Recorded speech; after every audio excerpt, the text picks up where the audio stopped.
আলাইকুম, সবাই কেমন আছেন?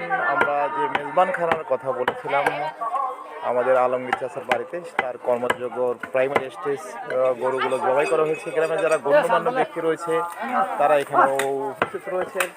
আলমগীর চাচাকেও দেখতে পাচ্ছেন এবং যারা স্বেচ্ছাসেবী রয়েছেন তারা কিন্তু স্বতঃস্ফূর্তভাবে কাজ করছেন দেখতে পাচ্ছেন। এখানে কিন্তু জবাই করা হয়েছে এবং দূর দূরান্ত থেকে অনেক দক্ষ যারা কসাই রয়েছে তারা এসেছেন। ভাই কেমন আছেন? আলহামদুলিল্লাহ ভালো কয় আছি। মণ মাংস হতে পারে আপনার আনুমানিক? আনুমানিক 16 15.5 15.5-16 মণ হবে না? আচ্ছা, আলহামদুলিল্লাহ। উনি কোথা থেকে আসছেন আপনি? আমি আটঘরিয়া। আটঘরিয়া, খুব ভালো জায়গার লোক। দেখতে পাচ্ছেন ওনাদের কাটিং খুব এক্সিলেন্ট কাটিং, একবারে অ্যাকুরেট কাটিংয়ে ওনারা কিন্তু কাটছে এবং গ্রামের যারা রয়েছে তারা কৌতূহলীভাবে কিন্তু দেখছে। আগে কিন্তু এরকম ব্যাপার অথবা মেজবান হলে, অনুষ্ঠান হলে কিন্তু গ্রামের মানুষরাই করতো। এখন কিন্তু অনেক দিন পরিবর্তন হয়েছে। গ্রামের মুরব্বীরা এই কাজে সবসময় থাকতো, কিন্তু এখন মুরব্বীরা কিন্তু দেখভাল করছে, তারা কিন্তু আর লাগে নাই।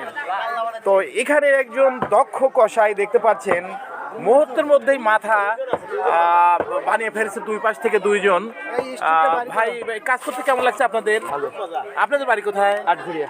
আটঘরিয়া। ওনার একটা টিম এসেছে কিন্তু এখানে, আমাদের গ্রামের একটা লোকও নেই, সবাই স্বতঃস্ফূর্তভাবে শুধু দেখছে, কিন্তু এনারাই কিন্তু এসে কাজ করে দিচ্ছে কন্টাকে।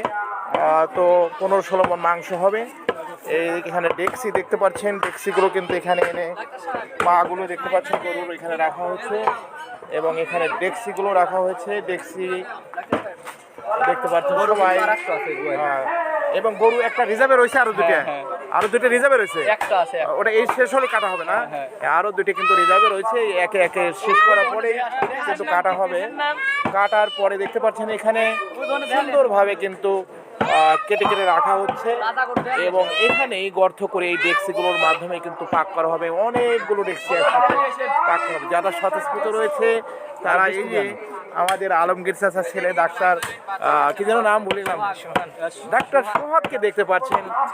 তার চাচার মৃত্যুবার্ষিকী উপলক্ষে কিন্তু অনুষ্ঠানটা সুদূর বগুড়া রংপুরে পড়াশোনা করছেন আর্মি মেডিকেল হসপিটালে এফএমসিতে। তো কেমন লাগছে আজকে অনুষ্ঠান? হ্যাঁ, আলহামদুলিল্লাহ ভালো লাগছে।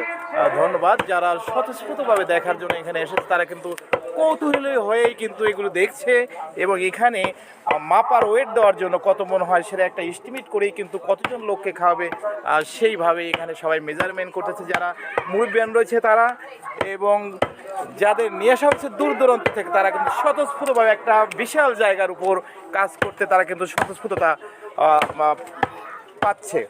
তো ধন্যবাদ সবাইকে ভিডিওটি দেখার জন্য। আবার আগামীকাল আমরা রান্নার একটি ভিডিও নিয়ে হাজির হব। আজকের মতো এখানে শেষ করছি। আসসালামু আলাইকুম ওয়া রাহমাতুল্লাহি ওয়া বারাকাতুহু।